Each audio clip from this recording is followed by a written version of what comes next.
What's up, guys? The red light is on. Volume 21 of the Banana and B podcast. The B Killer, B Taylor Starling on the Banana and Dave Van Auken. And sometimes in life, you just sit there and look pretty because you got two of the baddest ass mother effers on this planet. Talking about the 155-pound champ, Louis Palomino. To the left of me, Taylor Starling.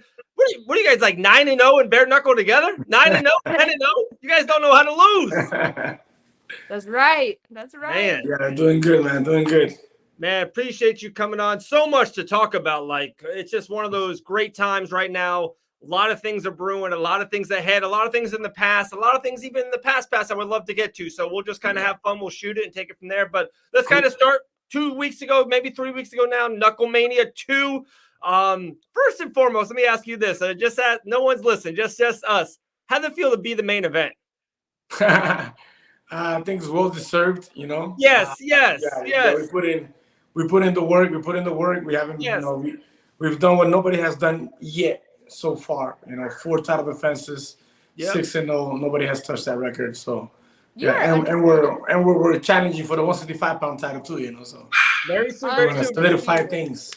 And real quick, but Louis, like, probably a month, maybe 3 weeks, 6 weeks. There's like Ticketmaster pictures and all this other stuff. And a lot of stuff had, of course, Mike Perry on the top. And hey, maybe in 10 months, we'll kind of handle that business. We'll get there later on the episode. But a lot of Mike Perry and Julian Lane and Chad Mendez is debuting. I'm like, wait a second, guys. You got Louis Palomino, undefeated. Never lost in bare knuckle, is the sit-in champion, a legit challenger. I was like, wait a second, they're doing this. But then like a couple days before the show, it was like, yeah, Louis is going to be the main event. I was like, thank you. Did you have any word that you weren't going to be the main event? I had a feeling the entire time that the right thing was going to be done. Okay. But, I'm not going to get mad at businessman, I see eye to eye with Dave. He's a very smart dude. He always got some trick, some plan going on. But if you think about it in the marketing aspect, these dudes, they have a very big, wide following. So you gotta look at the business side of everything. And in the end of the day, it really does not bother. Doesn't bother me to that point. But I do damn deserve it. You know what I mean? So that, Absolutely. Yeah. So I remember, you had COVID. You fought, and when you weren't 100% recovered, and I know a lot of people talked a lot of shit, and that was the back and the forth, and a lot of people were kind of coming for you about saying that and using that and blah, blah, blah. But I had COVID myself, like 2 times. And the first time I had it, I couldn't even walk. So I just kind of wanted to touch on it because I don't think people, like, if people whoever hasn't had COVID yet, don't realize Those 7 people. There's 7 people still left. For real. Yeah. But like with I'm talking about the variant, like I've had both of them. So I had the one that made me like just have a cold, and then I had the one that put me out. Yeah. And so seeing you in the hospital and things like that was really scary. But how did you feel for KnuckleMania, knowing like you were at 100, like you felt like you were at 100%, you looked like you were at 100%. Like I just wanted you to kind of touch on that because I was thinking about it the whole time. I'm like, man, I can't wait to see him fight like at 100%. Yeah, the fight before this, it was very limited, and why even speak on that one? Like, it's, we know it was really bad. It was literally from hospital bed to get a little better to training camp and get your fighting. It was like, it was a little crazy. It was a little crazy on my side, but given the opponent coming from a weight class 2 below, say this guy's not gonna put me out. He's not gonna put me out. And I can out strike him all day. So let me collect my check. Let me make sure that I put my part of the agreement. I did ask for more frequent fights, so I gotta make sure I uphold to that to myself. But end of the day, man, we come in, we do our work, man. What we gonna do? You know what I mean? Now that feeling, though, that drive of being able to feel like, like B. Well, one of those days that you wake up, right, and you just feel like sparring, as to one of those days that you don't really feel so good. You don't feel light, feel a little heavier, But you have those days that you just feel like, right, you can go, right? Well, that's how I feel when I do my camps, because I do my camps so scientifically. Like everything's written down in numbers, like everything's like being updated every time, From a little track work to a little sparring session to how high my heart rate got to how low it got in this round for whatever reason that was. You know what I mean? So it's like, so I'm playing with my numbers. Like I have a really good team. You know, we're putting all this thought into things, and it's gotten us, this result that we have today. You know, so what can I say? Crazy. Luis, it seems like every time Bare Knuckle FC, especially when they go down south, especially when they go in that Miami, hey, man, we just saw a huge UFC pay-per-view about two guys in Miami. They sold a lot of money. Everyone made a lot of money. Every time Bare Knuckle FC goes down south, that Luis Palomino bat signal goes up in the clouds every single time. One, do you like that? Is that something that you feel really strong about, really great about that? They know that they can believe and trust in you to bring the house and to get the people rolling down there in South Florida. Is that something that you like to put your hat on? Yeah, definitely, man. I mean, since day one, I've always been a big ticket seller. Right? I've always been able to like draw a crowd and entertain them. Most of my style, I say 80%, was always based on having the fans enjoy what I'm doing. Yeah. As to me, like making sure that I win a fight. So I sacrificed a lot of losses, trying to put on a show for the fans. you fall into that, that thing. But not to blame the fans either. MMA was a whole different world. Bare knuckle was tailor made for me. There's a reason why people are calling me the pound for pound. This is a game that is tailor made for me. I really just don't see anybody that can beat me right now. Not right now. I don't see anybody. I believe that 100%. I agree. 100%. I agree. Anytime that you're fighting anybody and someone asks me like, "Oh, who do you Palomino?" Like, what do you mean? Don't even ask me that question. Right.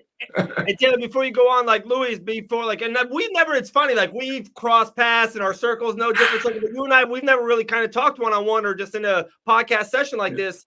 And Taylor's one of my best friends on this planet. I think she's the best female bare knuckle fighter on this planet. But everyone, and me, they know I have a lot of friends in bare knuckle and a lot of paths crossing, business behind the scenes, business to business. And every single time they say, "Hey, who's the best male fighter in bare knuckle FC?" You can ask Taylor. Only one name comes up. I'm like, it's the Baboon. It's Luis. I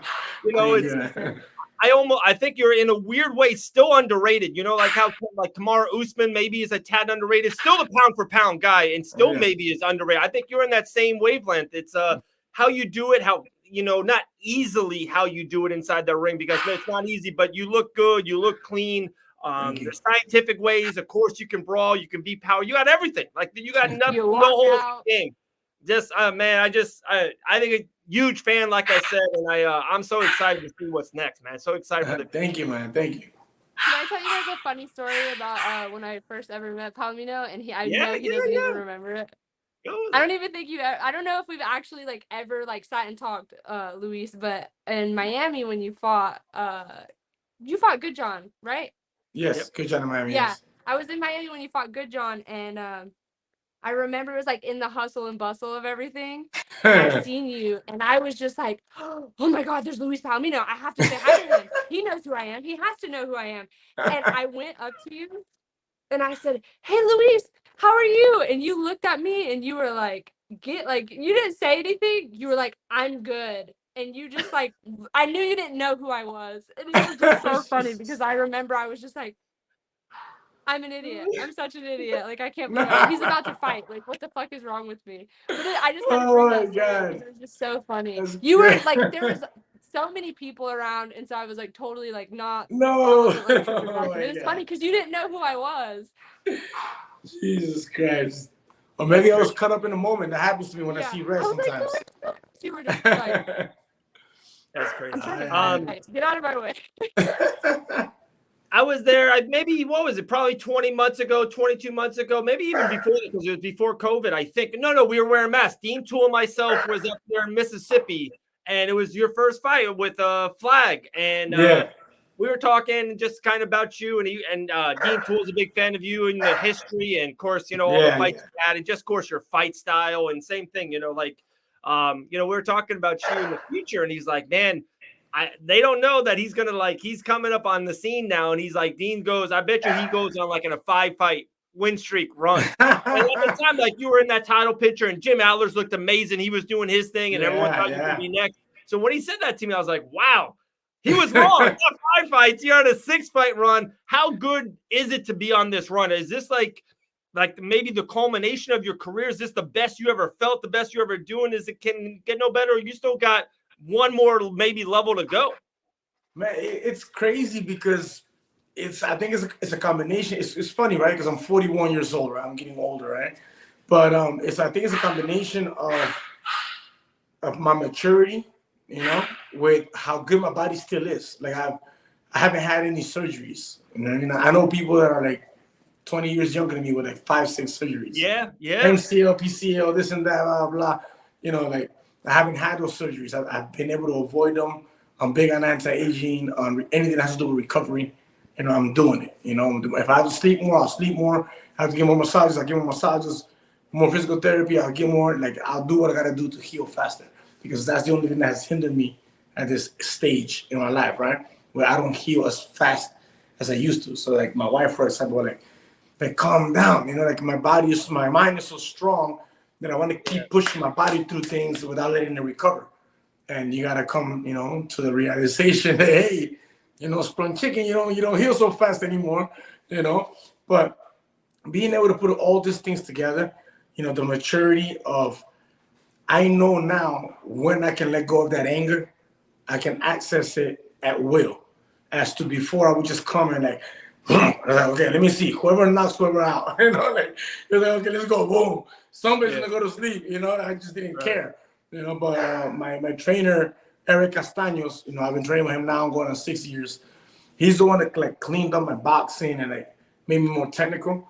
I was really crazy. I was a brawler, And Tigre, we call him Tigre. He says, Baboon, I respect that you have all that heart. I respect that you're very courageous, but you're leaving too much to chance, Right now you're at 50-50. We can do the same thing you're doing, but let's use the angles, let's use the jazz, let's use, this and that. Like, go in and start throwing me little secrets in there, the head movement with the footwork together, analyzing and creating an attack. And we did that. It took me 3 years for me to start doing what he's teaching me. For 3 years, like he had to break me down and redo it again, Yeah. But 3 years later, I started to like, okay, it's coming out now. And then all of a sudden, I'm boxing pro boxers, 20-0, this champion, that champion, and I'm doing pretty damn good with those boxers. Yeah. So my confidence for a is. reason. So I heard you say at the beginning of all of that your wife, and I just want to bring up, you just got married, right? After KnuckleMania? Yes, we got married same week. I know. So congratulations. I Thank remember you. I was trying to get you to come on here and you're like, just so casually dropped it like, yeah, I can't, I'm getting married. I'm like, well, of course, like, you're like, I'll try to fit it in where I can. I'm like, no, like, worry about your wedding. So how was that? How was the married life? Yeah, wifey understands I'm very spontaneous. So she understands me. So we good. Man, and you weren't busted up or anything for the wedding, so. Shit. You're like Wolverine. I don't think I've ever seen you like with anything. No. Boy, that's the game, like I want to cause damage. Like this last fight, like I really wanted a knockout, but I'm chasing, like I'm the champion chasing the contender. Right. You know what I mean? Like Right. I can only chase you for so long, like I'm not gonna give away my O because I'm chasing you to knock you out either. You know what I mean? Or you're just waiting, waiting. Nah. Yeah. All right. So then after KnuckleMania, you defend your title once again. 4 defenses, 155. Right now there's not really a number one contender, challenger, so say right there in that division. And you made it pretty obvious, and I love it. I love when you deserve it. You deserve it. You've earned it. You have the respect that you can start, calling your shots a little bit, or just really, kind of navigating your career. You have put in that work and that time in 6-0. No one's got close to that right now. And I love it, man. You're going, hey, there's a lot of gold behind you. You said you want more. The 65-pound champ, of course, Elvin Brito, someone who's been in bare knuckle, multiple fights, lineage. I'm so intrigued, so excited about it. for one, not breaking any news or anything like that. Is that 100% what's next? That fight versus Brito for the 165-pound. I mean, that's what I'm campaigning for, and that's what I'm not gonna stop asking for. Okay. Like they can probably even put a number on me in front of me, like you're gonna make this much more if you go this route, than fighting this dude, which he's not a money fight for me, you know what I mean? Right. But he's got something that's mine. I've been asking for that belt since like 4 interviews ago. 4 post-fight interviews. I've been asking for that belt to open up. So it just happens it was him that took it. If it would have been Lionheart, I'd be mentioning Lionheart's name, you know. But all I did was like, this dude. Like, I'm doing the division a favor, man. Like, there's some people that shouldn't be champions, The dude is calling me a bully, man. You're a grown-ass man, a world champion in bare knuckle boxing, and you're calling a challenger a bully? Come on, man. Talk that talk. Come on, man. One of my Come favorite. on, man. You're calling me a bully, man. Come on, man. I love Anyways, man, the dude, that he knows he's not taking this belt. He's not gonna keep it. He has a better chance of defending against anybody else right now, and having a better possibility of defending it and holding it. And I still don't think that he holds it. So might as well just give it to Papa. What I was saying was the way that you talk, I love it because it's like you talk that talk, but it's backed up 100%. Oh yeah. And it's funny because some people just take shit personally, and it's just like you're literally just speaking the truth. And then Yes. I've watched so many people literally like smoke come out of their ears, like talking about you when they're about to fight you or in interviews or whatever. And I'm like, but really, like, is he wrong though? Or like, has he said anything that's like, he's not talking, like, you've been very respectful. You're just saying straight up, like, what it is. So that's what drives me even more crazy. That's what drives me even more crazy. I hit it with facts and truth. You can't ever go wrong with that, and it really bothers people because you're hitting them with the truth, and that shit hurts.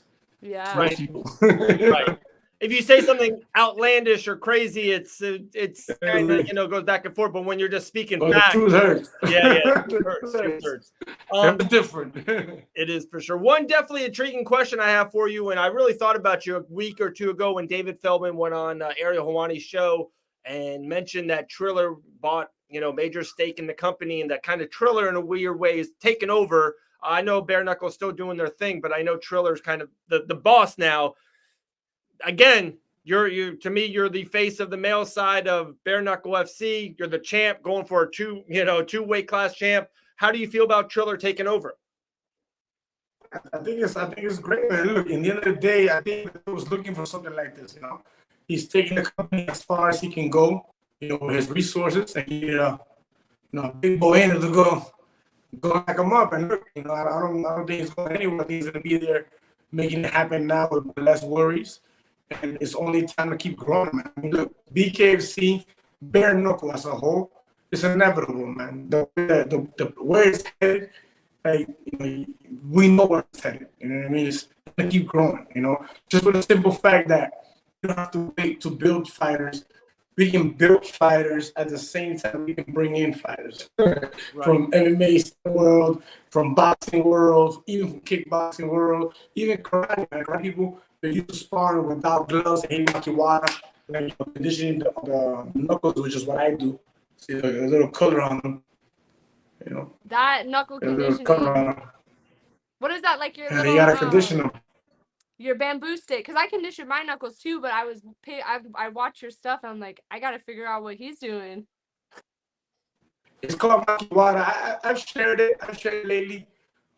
It's a board that I've been using since Okinawa, Japan, like back in the days. The karate guy, the karate way, and then we hit this board and then we just hit it to calcify the bones in the knuckles.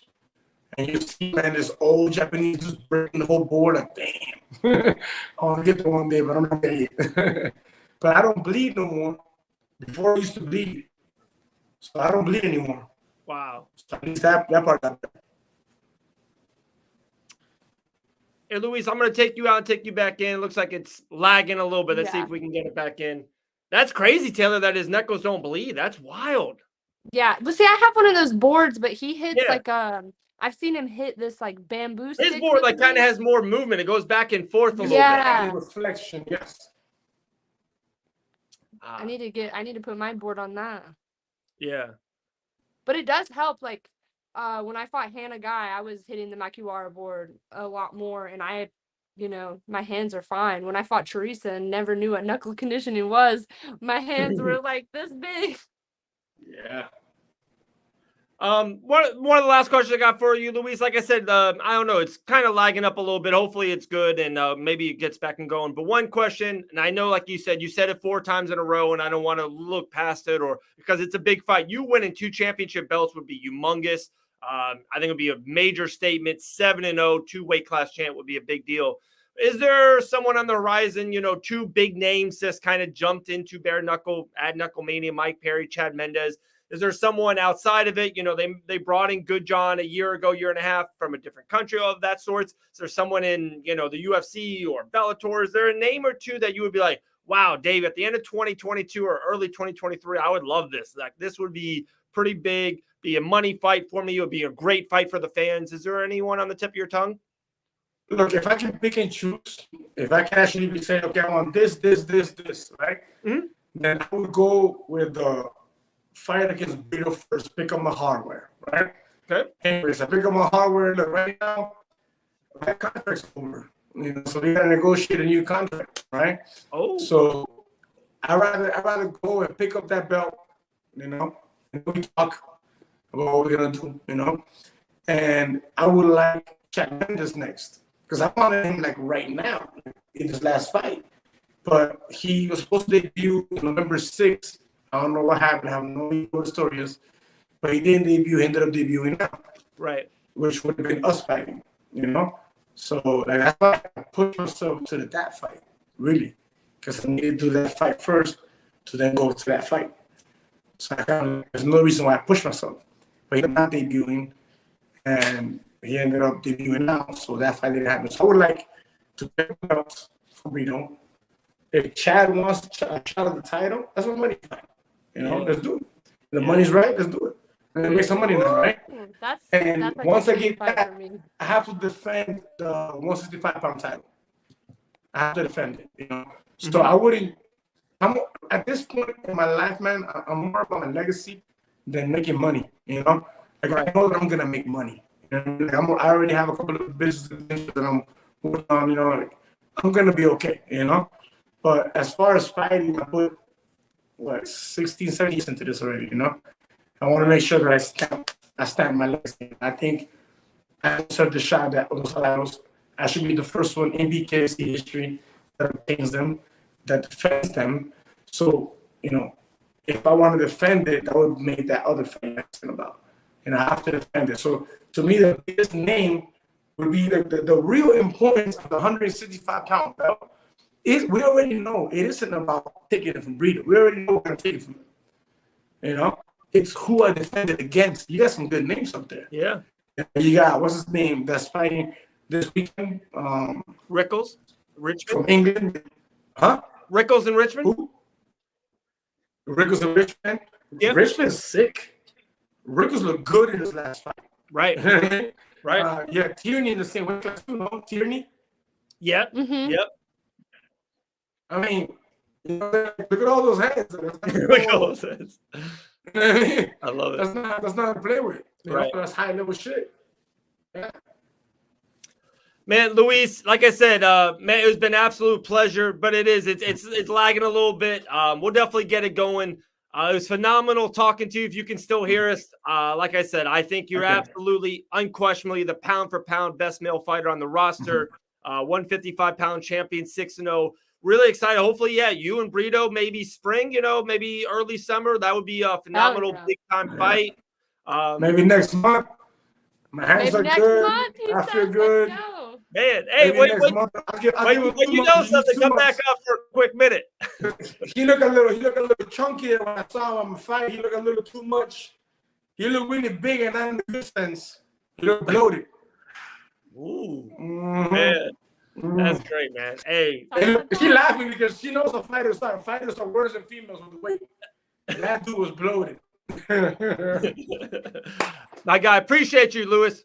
Luis, thank you, Thank man. you, Thank you guys for having me. love Thank you, you, we Killer love B. you. Thank you guys. Thank you, man. What a good one. Dang, What a good one. what is up with this Wi-Fi Uh, connection? We'll try. We'll try. I don't know. We'll do it. But hey, it's the best. We're still rolling right now. Thank you so much to Luis Palomino, Taylor Killerby, Starling. Hopefully, hey, so real quick before we go, next week, I think we can kind of say our guest already. I think we have a pinpoint on his address and know where he's at. So I know where to find him. I catch him around every now and then. there you go. There you go. So Modern Warriors head coach, Taylor Starling's coach, total badass. He's on one of the great runs of his career. I think it's 4 or 5 in a row. Is that right? Mm-hmm. And he main events Jorge Masvidal's Icon Fighting Championship on the 18th. So next week will be fight week for him, and he's going to come on the Banana Bee podcast and talk to us for a little bit. There you go. Keith, the Rockstar Richardson. I can't wait. I have the pleasure of spending every single day with that man, and we're laughing. I'm like, this podcast is either gonna go one or two ways. It's gonna be really fucking weird, or it's gonna be really, really good. It's weird because me and Keith kind of think on the same wavelength.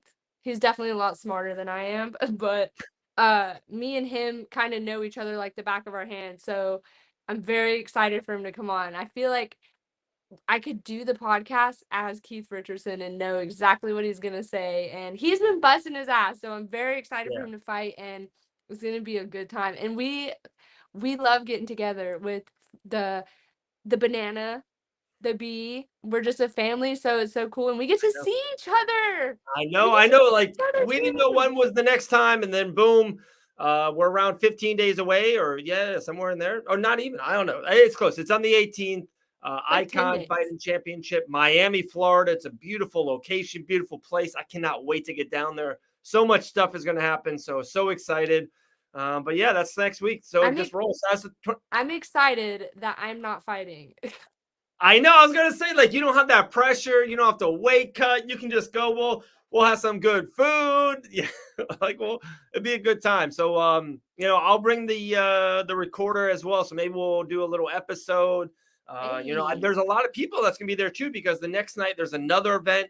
So like that night, like Tito Ortiz and Rampage Jackson and Frank, like there's gonna be a lot of people down there in South Florida. So I'm excited for We're gonna be greatness, rubbing elbows with greatness, baby. Hey, That's all we do. It's called a Friday. Right? I know, every day for us. No, yeah, I got a lot of things going on. Tomorrow, my son is turning 6, so I just had to take a second to say that. I know he's not gonna watch the podcast, but his birthday is tomorrow, so I'm having like the sad mommy, my baby's growing up night, and yeah. What's that? Like, I just want to say happy birthday to him. His birthday is tomorrow, which will be today when you guys watch this. I know. Happy birthday. Sick, man. Oof. Happy 6 birthday, is a good year. cousin. That's some fun times right there. 6 years old. Yeah. That's fun. That's fun. He's like growing up way too fast. It happens. It happens. Another kind of cool, really cool, fun news I saw that you saw. So, Jillian Robertson, our mutual friend, is talking. We went back and forth. It's so funny. Like people see like a post and like, oh, really? Like this has been like multiple months in the making. The logo itself took 2 weeks and like back and forth. And we changed this and changed that, the name and the colors and all this. Like that's just how life is. So, but we're finally like we announced it today here at Fight Bananas or on Fight Bananas that Jillian Robertson's having her own podcast called Mike Cuddles. So, I love that. You might see me from time to time on it. On it. I know. Hopefully, I get to come on there. I love her. Wow, I know. I guess Jillian will have to start doing her guest log, and we'll be like, oh, Taylor Starling. Yep, get her. Yeah, sign me up. I'm there. I'm kind of disappointed that the Wi-Fi was being so shitty because Palomino started talking that shit, and I'm telling you, when he talks shit, it's so good, so good. I don't know. I gotta call what is it? Spectrum? Yeah, Spectrum. Like, man, our Wi-Fi has been amazing for 19 episodes, and then episode 20 with Uli, it kind of like flunkered out a little bit, and I But like wonder right if now, it's you and me. I is perfect. Yeah. Cause like maybe it's in Miami. I don't know. Maybe it's something in Miami. What kind of Wi-Fi they got in Miami? Oh, the 305 can't get good Wi-Fi down there. I see. Did you see, by the way, that Uli Diaz won via submission? Yes. Congratulations to Uli. It was amazing. I'm so happy for him. He's such a good fucking person. Yeah. And like anybody, if you guys didn't see my podcast dropped with them last week, and I watched it over 100 times because I had such a good time and the energy was so fun, and like to watch it and just that moment, like when I watched it for the first time, I cried because I was like, wow, like I got to hang out with just two of the coolest people and talk to them, and they're really good fucking people. By the way, Mrs., I watched it. It was like you called me 2-3 days later, like, Dave, did you watch it? I'm like, no, it's been busy. It was crazy. I remember I went out of town that day. It was just a wild kind of week. So that night or the next night, I watched it all. Man, I heard my name once or twice. You did, of course. You think that I would ever do an interview and not talk about Dave Van Auken? I don't even care if that is an interview about the socks I'm wearing on my feet. Oh, you know what, Dave Van Auken? Like, I'm bringing you up. It doesn't matter. It was awesome. It was Always show such a love for good Dave. podcast. Like, it was so easy to listen to. It was so fun. It was like just very fast and never felt like, I mean, like the same thing. And Uli said the same thing about us. Like we're just having a conversation. We're not talking. We're not doing like, hey, your career started 19 years ago. And this, it's like, that's not us. We're just talking. We're having a conversation and letting people listen to it. That's it, you know? Yeah. But man, it was a good show. I try to not do a whole bunch of research. Like, Yeah, I don't know if it's because I'm lazy, but I really don't like sit. I mean, it might be, I'm trying to make it sound better than it is, but like, I really don't try to sit and just like hammer all the information into my head because one, I don't ever want to say something that's going to be like incorrect. And then two, I'm like, I'd rather just talk to them and like them talk to me. And like, I definitely have known every single guest enough to know who they are or like better, but I just wanted to be organic and just have a conversation. Man, it's the best. I don't know if you can see it. I think you can. I'm going to grab real quick. So it was Jorge Masvidal right there, and he's sitting there. But then over here was Dustin Poirier. I'm like, no, Dustin, you got to move upstairs. You got to go upstairs because right here is one of the baddest women on Look this at that. planet. Look at that. I feel so special. I see a lot of love on that picture. They have that picture up of me in the gym bathroom. Guys or girls? Or in the women's bathroom. Oh.